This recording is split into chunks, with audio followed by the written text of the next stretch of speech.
Kalau kita ingin mengikuti sunnahnya Rasulullah, ya ayo jadi manusia yang problem solver, yang memberi solusi, bukan kita yang masalah. Apalagi troublemaker, gawe perkara, gawe masalah. Ya kalau bisa, begitu kita hadir ada masalah selesai. Ayo latihan supaya.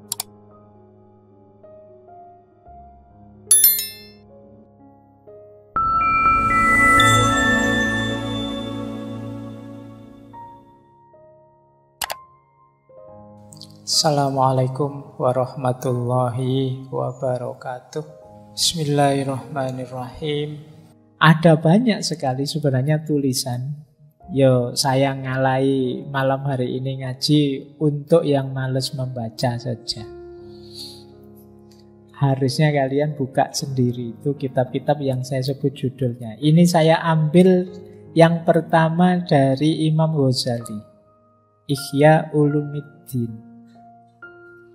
Nah, dari banyak sekali ihya ini yang bicara tentang akhlak dan adab kenabian itu ada di rubuk kedua atau jilid kedua bab ke-20. Nanti kalian buka ihya ya. Yang di-download gratis ada kok. Jadi bab ke-20 dari rubuk kedua. Ihya itu kan ada 40 bab terbagi di 4 rubuk. Rubuk kedua ini yang dibicarakan adat, kebiasaan hidup. Nah, bagian terakhir bicara tentang kebiasaan hidup Rasulullah. Kata Imam Ghazali, Rasulullah itu, ini saya rangkum saja karena uraiannya panjang kalau di kitab Ihya. Pemurah, penyabar, adil, pemaaf, dermawan, pemberani, tapi tawadhu. Oh, itu pasangan ideal ya bagi yang belum punya pasangan. Tapi ya sulit kamu nyari kembarannya. Pemurah, penyabar. Yang pelit banyak kan kalau kita. Ini pemurah tapi sabar. Terus adil dan pemaaf. Dermawan, berarti ini tidak pelit tadi. Pemberani tapi tawadhu. Ada banyak cerita keberaniannya Rasulullah. Ada beberapa riwayat itu waktu perang, kalau sudah kepepet, para sahabat itu berlindung di belakang Rasulullah. Karena beliau memang karakternya antara lain pemberani, tapi tawadhu. Tawadhu itu berarti tidak suka menonjolkan diri, menyombongkan dirinya. Meskipun beliau levelnya yang paling dicintai oleh Allah. Nah, ada beberapa yang saya warnai merah itu, kalimatnya menarik dari Imam Ghazali. Rasulullah itu sangat menjaga perasaannya orang lain. Beliau tidak serta-merta menyatakan sesuatu yang tidak disukai atau tidak disetujui. Jadi kalau tidak senang, tidak langsung komentar. Kalau di Ihya itu diceritakan satu ketika ada seorang sahabat yang menghadap Rasulullah pakai baju kuning nyolok. Yang itu yo kalau dilihat mungkin juga tidak enak, yo tidak pantas, tidak cocok, tidak sesuai. Mungkin sahabat yang lain juga terganggu, tapi yo tidak enak ada Rasulullah. Rasulullah sebenarnya tidak terlalu cocok dengan kostumnya orang ini. Mungkin pakai baju kuning yang menyala, duduknya paling depan sehingga ganggu yang lain misalnya. Tapi tidak diingatkan. Baru setelah orang itu pergi, Rasulullah bilang, kalau ada temannya atau ada tetangganya yang bisa mengingatkan dia bahwa cara berbusana semacam itu tidak terlalu bagus, akan lebih baik. Tapi orangnya sudah tidak ada. Nah, itu kan mungkin tetangganya atau temannya yang, oh iya saya temannya, besok saya ingatkan. Rasulullah bisa begitu. Tapi kan tidak langsung di depan orang banyak. Kalau kita kan mungkin, mas baju kok kayak gitu dipakai. Mungkin kita gitu ya. Kalau Rasulullah enggak, itu orangnya bisa tersinggung kan, malu. Mungkin dia sebenarnya ya setuju, tapi kan ketika dideklar di depan orang banyak ya malu. Kita hari ini kan enggak cuma di depan orang banyak, di depan orang seluruh dunia, pakai medsos, pakai Instagram, pakai YouTube. Nah, Jadi iya, dalam hidup ini banyak yang kita tidak cocok.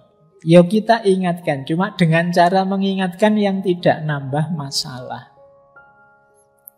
Kan kadang-kadang kita itu, loh ini kan kebenaran dong, harus diingatkan. Kalau tidak kita ingatkan, nanti kayak gini terus. Tugas kita dakwah ini, amar ma'ruf nahi mungkar, iya bener. Tapi cari jalan yang tidak nambah masalah. Cari retorika selembut mungkin. Itu yang dilakukan oleh Rasulullah. Baik, ada lagi yang kedua. Kata Imam Ghazali, beliau ini tidak pernah marah. Kalau terpaksa marah atau menegur seseorang, biasanya setelah itu diikuti dengan semacam hiburan-hiburan. Jadi semacam menenangkan dia. Karena yang memarahi Rasulullah, yang menegur Rasulullah itu kan orang bisa panik. Nah, tapi setelah itu Rasulullah, kamu enggak terlalu panik lah, kamu pokoknya dihibur. Mungkin kayak kita pas lagi marah sama temen, sudah terlanjur memarahi, terus kita nyesel, wah tadi aku kok marah sampai segitunya lagi, terus kita hibur dia, maaf ya tadi aku kelepasan ngomong, tapi semoga kita bisa belajar lebih baik ya. Itu jadi menghibur. Tidak setelah dimarahi, pokoknya saya tahu saya tadi lepas marah, tapi salahmu dewe, memang kamu itu. Tidak begitu. Dihibur. Jadi peringatannya masuk, tegurannya masuk, tapi kita tidak putus persahabatan, tidak putus pertemanan. Ini akhlaknya Rasulullah. Yang ketiga, mendahulukan keperluan orang lain. Ini kemarin banyak ya tema-tema sejenis ini, dan Rasulullah jenis yang seperti itu. Rasulullah manusia yang, kalau bahasanya Al-Quran ada kalimat wa yu'siruna ala anfusihim walau kana bihim khososoh. Jadi mengutamakan yang lain meskipun diri mereka juga ada kebutuhan. Ada cerita di Ihya itu, satu ketika ada orang minta ke rumahnya Rasulullah, dikasih. Karena dikasih, besoknya datang lagi biar dikasih lagi. Kan banyak itu orang minta-minta itu langganan. Karena ngerti, wah ini orang baik yang punya rumah ini, jadi dia sering datang. Hari kedua datang, dikasih lagi sama Rasulullah. Hari ketiga datang, dikasih lagi. Hari keempat datang, Rasulullah tidak punya apa-apa untuk diberikan. Kata Rasulullah, wah hari ini saya tidak punya apa-apa. Silahkan kamu ngambil apa sana di toko atau di pasar atas nama saya. Nanti kalau saya punya, saya yang bayari. Nah, ini gayanya Rasulullah. Jadi tidak eman-eman. Kalau kita kan perhitungannya luar biasa itu kan. Ini yang mau saya kasihkan berapa ini. Kadang-kadang keliru. Mungkin kayak Jumatan itu kan, buka dompet kayak lama sekali itu, akhirnya keluarnya 2.000 yang keluar. Lama itu kan milih ini yang 2.000 tadi mana sudah dia. Yang kelihatan kok yang 100-an terus itu. Untung kamu tidak ngantuk ya, kadang ngantuk terus 50.000 masuk ini. Oke. Jadi Rasulullah tidak perhitungan. Kalau memang punya, memberi. Baik, ini gambaran ya. Tapi kalau yang ingin detail silahkan dibaca di Ihya Ulumuddinnya Imam Ghazali. Ada lagi, kalau ini yang nulis Syekh Syafi'ur Rahman Mubarakpuri dari India, nulis Ar-Rahiq Al-Makhtum tentang akhlaknya Rasulullah juga. Ya yang pertama sangat pemberani, kalau ini semua ngerti ya. Tadi sudah dijelaskan. Yang kedua dapat dipercaya. Jadi Rasulullah itu sudah masyhur di kalangan masyarakat Arab. Bahkan sebelum menjadi Nabi, beliau ini Al-Amin, orang yang dapat dipercaya. Memang beliau bersih dan lurus sejak awal. Kemudian tawadhu. Tadi sudah dijelaskan, selalu memenuhi janji. Jadi memenuhi janji itu ya, kalau memang akadnya jam 7 ya jam 7. Jam 8 ya jam 8. Nah, kalau kita kan beda cara. Kita sering molor. Tahun lalu, 2 atau 3 tahun yang lalu yang di kita ada Pak Cik dan Mak Cik dari Malaysia itu yang kuliah di sini. Alhamdulillah beliau berdua sudah lulus. Itu minggu-minggu pertama beliau kaget waktu kuliah di sini. Pak Faiz, kalau di sini kuliah jam 7, mulainya memang setengah 8 ya Pak. Mahasiswanya datang setengah 8, dosennya malah lebih lambat lagi. Itu. Terus saya jawab, oh beda Pak Cik. Kalau di Indonesia membaca waktunya beda. Jadi itu bukan salah orangnya, cara membaca waktunya beda itu untuk menutupi malu saja. Betapa kita itu sering tidak tepat waktu. Tepat waktu bagian dari menepati janji. Kadang-kadang kita panitia itu kan kalau ingin yang diundang datangnya jam 9 kan, terus di undangan ditulis jam 8. Kenapa? Kalau ditulis jam 9 ini datangnya jam 10. Oke ya, dan akhirnya menyulitkan kita semua itu kan, mesti kalau ada apa-apa dihitung kan. Oh ini undangannya jam 8, berarti nanti mulainya jam 9, ya saya datang jam 9. Baik. Nah, teladan Rasulullah yuk sesuai akad, sesuai yang kita janjikan. Ngaji filsafat ya kalau bisa mulai jam 8 ya jam 8. Selesai jam 10, jam 10. Atau kita pakai prinsip kalau mulai boleh telat-telat dikit asal selesainya on time. Atau selesainya lebih awal. Nah, kemudian silaturahim.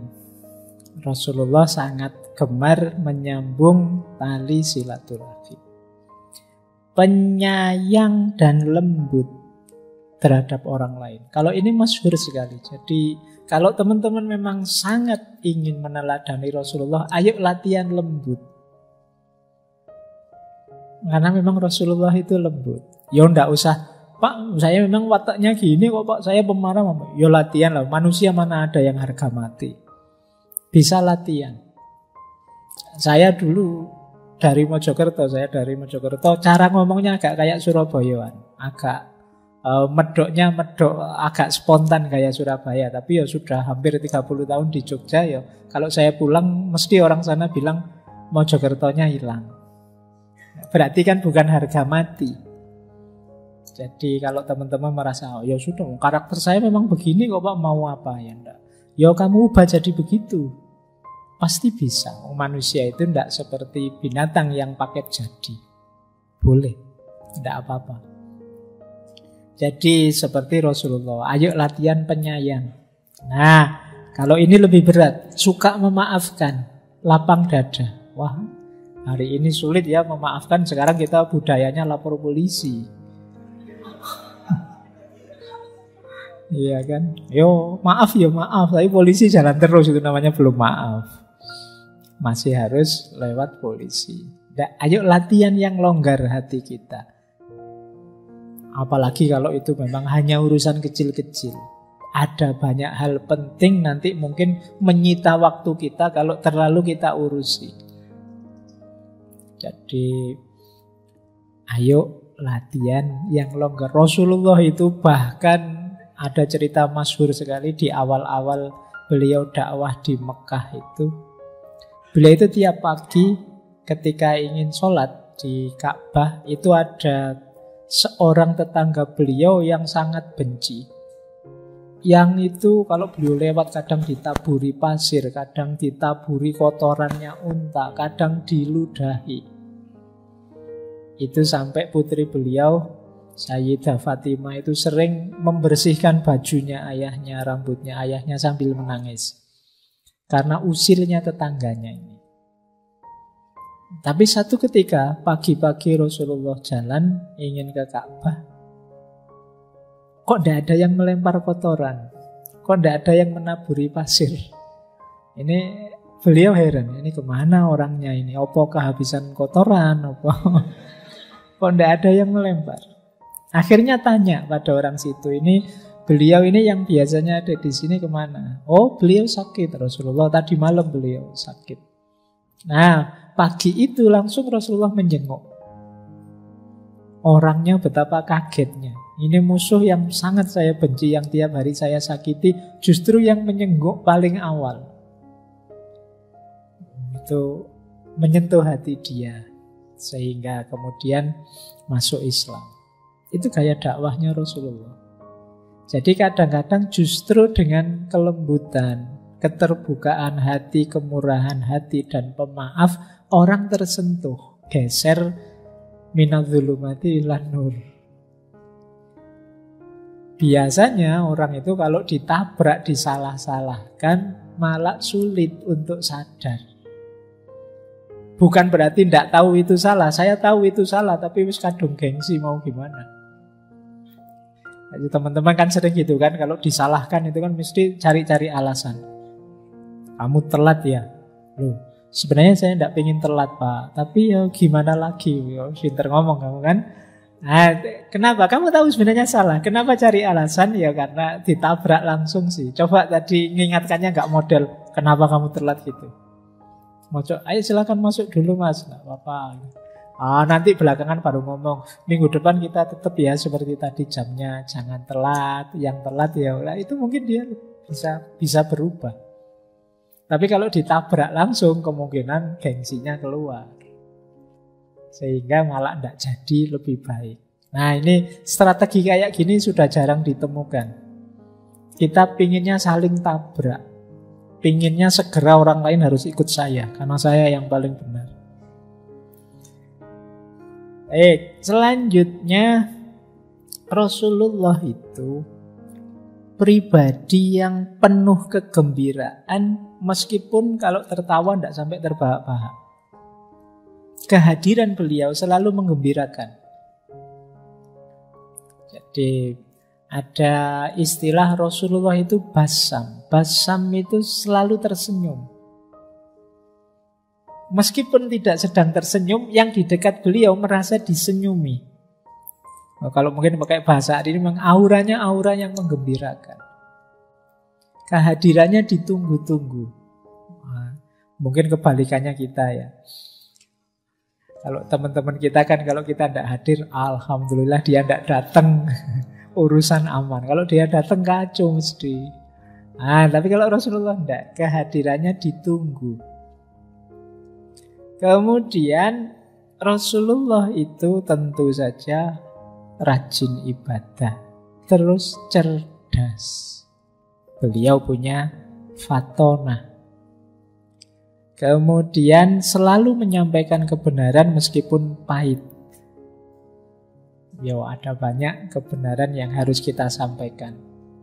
Meskipun kadang wah ini resiko, wah ini pahit, ya tidak apa-apa. Asal tadi ya cari retorika yang pas, biar manfaat, maslahat.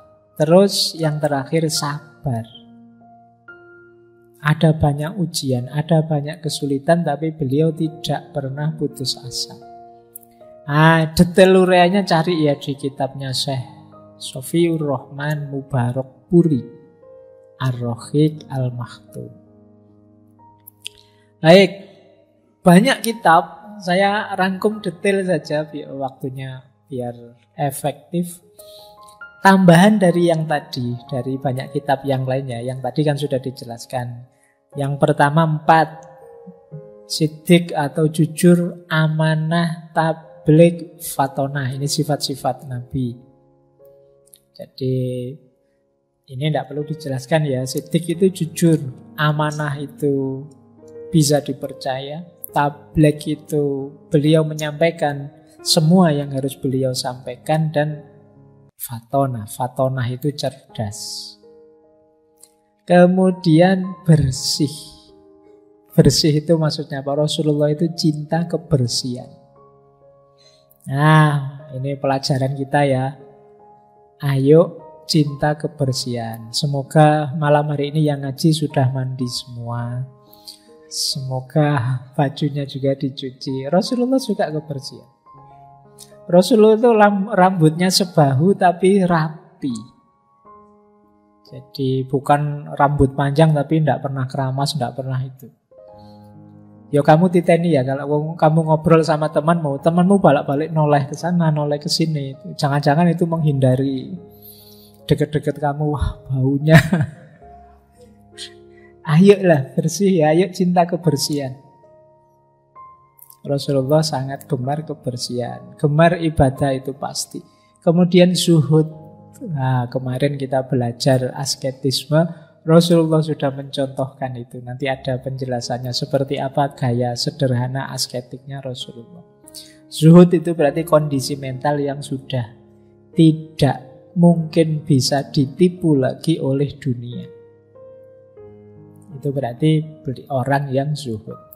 Kemudian beliau ini problem solver. Ada masalah apapun, para sahabat datang, beliau memberi solusi. Ini problem solver namanya.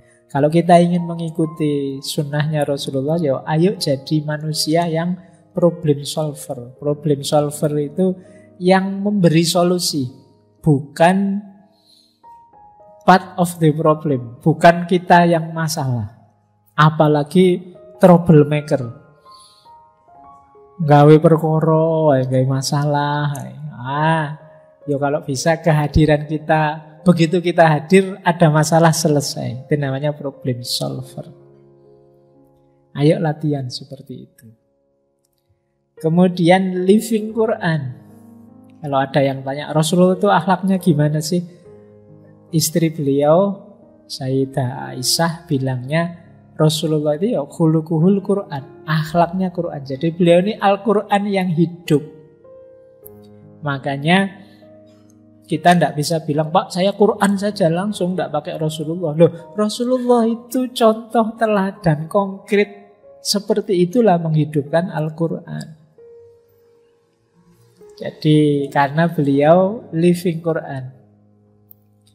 Jadi sekarang kan ada mata kuliah di kampus jurusan tafsir itu yang judulnya living Quran.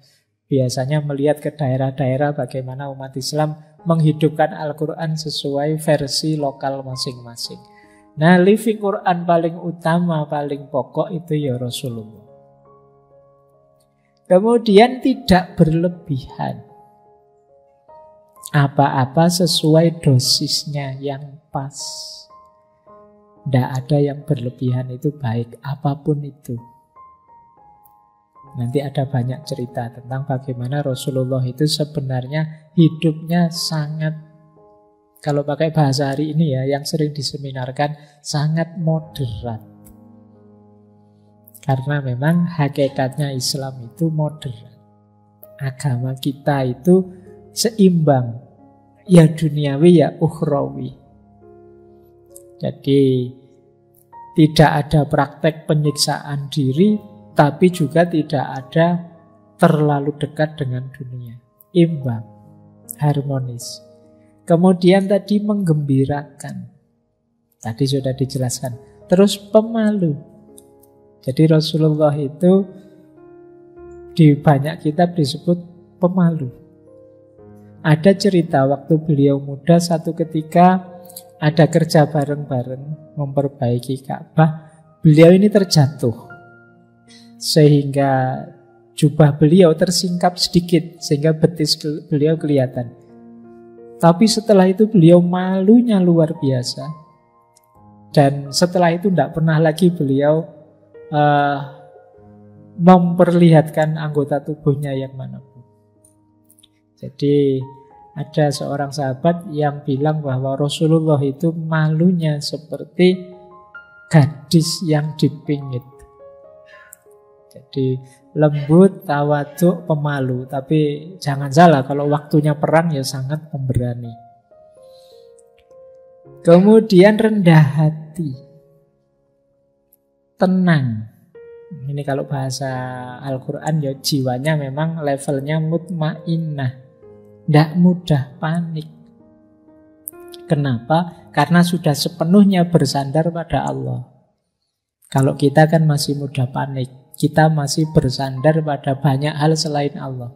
Kita masih bersandar pada apa? Kita pengen IP yang tinggi, lulus cum laude, kita pengen kolega yang kaya, kita pengen pasangan anaknya pejabat, kita macam-macam bayangan kita untuk bisa hidup makmur yang akan datang. Tapi kalau Rasulullah, ya Allah saja yang disandari dan itu pakem, paten, sehingga hidup tenang. Wah, kalau begitu saya besok mau bersandar pada Allah saja, Pak. Yo, silahkan dicoba. Tapi biasanya akan gagal kalau ambisius, pengen segera sukses, pelan-pelan. Latihan ya. Karena kalau segera, Pak, saya buang semua yang duniawi, Pak, sprek itu mesti. Ya pelan-pelan. Wong yo, kalau dari sangat cinta itu kan tidak bisa tiba-tiba dicerai, dipisah begitu saja. Pelan-pelan. Biar latihan tenang. Tenang itu kan tidak bisa, bukan urusan diomongkan saya tenang, tapi batin kita memang tenang. Saya punya teman dulu di pondok. Malam-malam ke kamar kecil. Dia ini penakut, tapi gayanya kayak tidak penakut. Nah, pas di dalam ada angin, pintu kamar kecilnya bunyi brak. Wah, dia teriak-teriak, saya tidak takut. Saya tidak takut. Teriaknya saya tidak takut, tapi teriak saya tidak takut itu menunjukkan sedang ketakutan dia. Nah, jadi takut tidak takut, ketenangan tidak bisa dilihat dari omongan. Jadi saya tenang kok, Pak, saya tidak apa-apa kok, Pak, saya. Ayo, perilakumu itu bisa membuktikan kamu tidak tenang dan kamu apa-apa sebenarnya. Ya, makanya yang ambisius pengen langsung, enggak, ya pelan-pelan, Pak. Wah, ini saya harus niru Rasulullah semuanya. Alamat gagal sudah. Kalau ambil, ya pelan-pelan. Wah, saya bisa niru mulai ini, Pak, mulai ini, Pak. Boleh, pelan-pelan ya.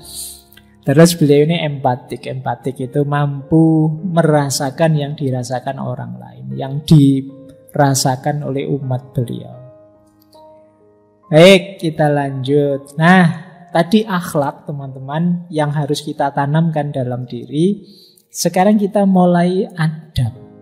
Bagaimana mewujudkannya dalam hidup sehari-hari. Ini banyak saya ambil tadi ya dari kitabnya Imam Ghazali yang Ihya Ulumuddin tadi. Kita awali dari sini. Adab bicara, bertutur kata. Kalau hari ini berarti, Pak, saya sekarang lebih banyak ngomongnya di medsos, ya berarti ini termasuk bertutur kata lewat medsos. Rasulullah itu kalau bicara lemah lembut dan tenang. Tadi sudah dijelaskan ya, beliau mantap kalau ngomong itu tidak kesusu-susu, pelan-pelan yang bisa dipahami orang. Fasih, berbobot dan tidak bertele-tele, tidak bulet. Jadi kan ada teman-teman itu kalau ngomong ruwet, bulet, kurang fasih. E-nya lebih banyak. Gini loh, Pak, maksud saya. Ini oke. Ngomong setengah jam, E-nya seperempat jam. Nggak, latihan ya ngomong yang to the point, berbobot, nggak bulat, nggak bertele-tele. Nggak apa-apa. Kalau memang bisa disampaikan dengan 1-2 kalimat, ya 1-2 kalimat saja. Nggak harus dipanjang-panjangkan. Pak, ini kultum ya, Pak. Saya baru dapat 1 menit, materinya habis. Ya kalau materinya habis ya salam saja. Insya Allah jamaahmu lebih senang. Iya, tidak usah khawatir. Justru mereka gelisah kalau terlalu panjang. Terlalu pendek tidak masalah. Tapi kan judulnya kultum, Pak. Masa cuma 3 menit? Ya tidak apa-apa, nanti T-nya bukan 7 menit tapi 3 menit. Jadi tidak apa-apa. To the point, tidak bulat. Daripada kamu muter-muter nanti jamaahnya malah bingung. Iki tadi ngomong apa ya? Coba tadi kamu ngomong cuma 1 kalimat. Mereka biasanya mungkin ingat. Begitu kultum kalian bilang, mari kita tidak ngomong jelek di medsos. Assalamualaikum warahmatullahi wabarakatuh. Wah, itu pulang mesti ingat ya. Kalimat kan hafal. Tapi kalau kamu ngomongnya 7 menit beneran, itu ya tolak-tolak tadi ngomong apa. Kemudian Rasulullah itu kalau ngomong jelas dan mudah diingat, siapa yang mendengarkan kata-kata beliau mudah mengingatnya. Makanya hadis itu mudah sekali dihafalkan. Sastranya Rasulullah sudah sangat tinggi sehingga mudah hafal. Nah, itu gaya ngomong yang to the point, tidak bertele-tele, fasih. Jadi orang mudah hafal.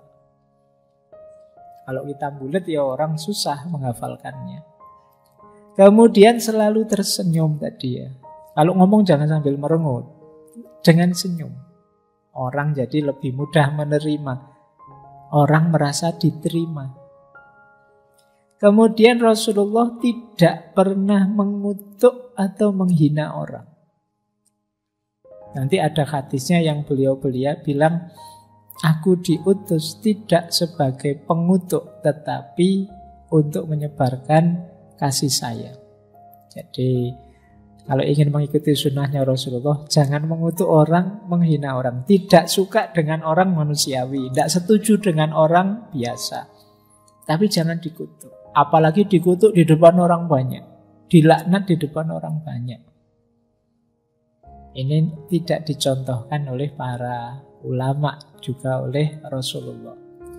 Kemudian kadang bergurau, tapi tidak bohong, tidak berdusta. Kata Imam Ghazali, bergurau tidak berdusta itu tidak bikin-bikin, tidak ngarang-ngarang cerita biar lucu terus biar temannya tertawa, tidak. Jadi kalian kan tidak harus begitu. Jadi ada banyak ngomong hidupmu yang biasa saja kamu tidak bohong sudah lucu kok, tidak usah khawatir. Tidak usah ngarang-ngarang yang aneh-aneh. Jadi malah jatuhnya bohong. Ceritakan saja apa adanya. Tidak usah dibumbu-bumbui yang bohong untuk mancing ketawa. Kadang-kadang untuk buat orang ketawa itu bukan materinya kan. Gayamu ngomong saja sudah bisa bikin orang ketawa. Saya kemarin itu diskusi tentang Hatta. Ini saya baru dari Bukit Tinggi itu. Jadi Pak Hatta itu tidak bisa guyon sama sekali. Orangnya serius. Tapi justru karena seriusnya itu terus jadi lucu. Teman-temannya terus jadi ketawa. Dia tidak perlu ngelucu. Dia cukup dengan gayanya yang serius itu. Teman-temannya yang lain itu malah ketawa. Kayak kalian misalnya ada temanmu ngomong tapi kakunya luar biasa, seriusnya luar biasa, kan kalian kadang malah ketawa lucu. Jadi seriusnya malah jadi lucu. Jadi tidak harus kok untuk membuat orang tertawa itu kalian ngarang cerita-cerita bohong. Rasulullah tertawa ya tertawa, tapi tidak sampai terbahak-bahak. Terbahak-bahak itu keras dan lama. Jadi ketawa yang panjang sekali, diulang-ulang dan tidak selesai-selesai. Tidak begitu. Kalau sudah selesai ketawa ya sudah. Jangan terus-terusan tertawa. Apalagi kalau terus-terusan terbahak-bahak itu bisa ke UGD nanti kalian.